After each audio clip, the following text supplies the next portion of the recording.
Thank you sir. ఇక్కడ బీసీల విషయంలో తెక్కలపల్లి రవీందర్ గారు పెద్దలు వారు రాష్ట్ర ప్రభుత్వానికి కొన్ని సూచనలు చేసినారు సార్. సో ఇక్కడ రాష్ట్ర ప్రభుత్వం కూడా సరైన చర్యలు చేపడతామనేటువంటి ఒక మాట చెప్పింది సార్. గత అనుభవం ఒకటి చిన్నది ఉంది సార్, దాన్ని చెప్తాను సార్. దయచేసి 2014 నుంచి 24 వరకు సార్ దాదాపు ఈ 17 ఉన్నాయి సార్ నా దగ్గర. బీసీ హాస్టల్స్కి సంబంధించి 3,915 కోట్లు కేటాయిస్తే సార్ ఖర్చు చేసినాయి 2,914 కోట్లు సార్.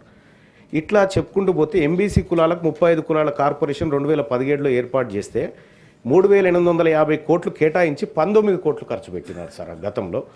నాయి బ్రాహ్మణ కార్పొరేషన్కి 760 కోట్లు అని చెప్పి అనౌన్స్మెంట్ చేసి 83 కోట్లు ఖర్చు పెట్టినారు సార్. అందులో కేవలం కరెంటు బిల్లులకు 45 కోట్లు ఖర్చు పెట్టినారు సార్.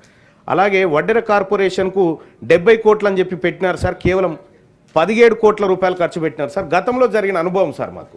ఇది రిపీట్ కాకుండా ఉండడం కోసం చెప్తున్నటువంటి మాట సార్.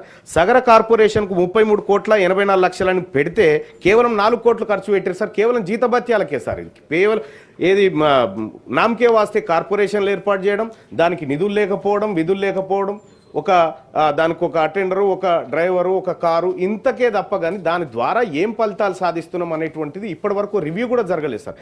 గత 10 ఏళ్ల అనుభవాన్ని చూసుకుంటే సార్, ఇక్కడ రజక కార్పొరేషన్కు 841 కోట్లు కేటాయించడం గత ప్రభుత్వం చెప్పింది సార్. ఖర్చు పెట్టింది 111 కోట్లు అయితే 75 కోట్ల 80 లక్షలు కేవలం కరెంటు బిల్లులు సార్. ఇంకా రజకులను ఉద్ధరించడానికి ఇక్కడ చేసిన గొప్ప కార్యక్రమాలు ఏం కనిపించట్లేదు సార్. ఇంకా అంతేకాదు సార్, వాల్మీకి బోయలకు 35 కోట్లు ఖర్చు పెడతామని చెప్పి 5.98 కోట్లు ఖర్చు పెట్టారు సార్. ఇక గౌడ కార్పొరేషన్కు 186 కోట్లు ఖర్చు పెడతామని గతంలో చెప్తే కేవలం 18 కోట్లు ఖర్చు పెట్టారు సార్. ఈ రకంగా సార్ పోయిన గవర్నమెంట్లో అదే అన్యాయం జరిగింది సార్.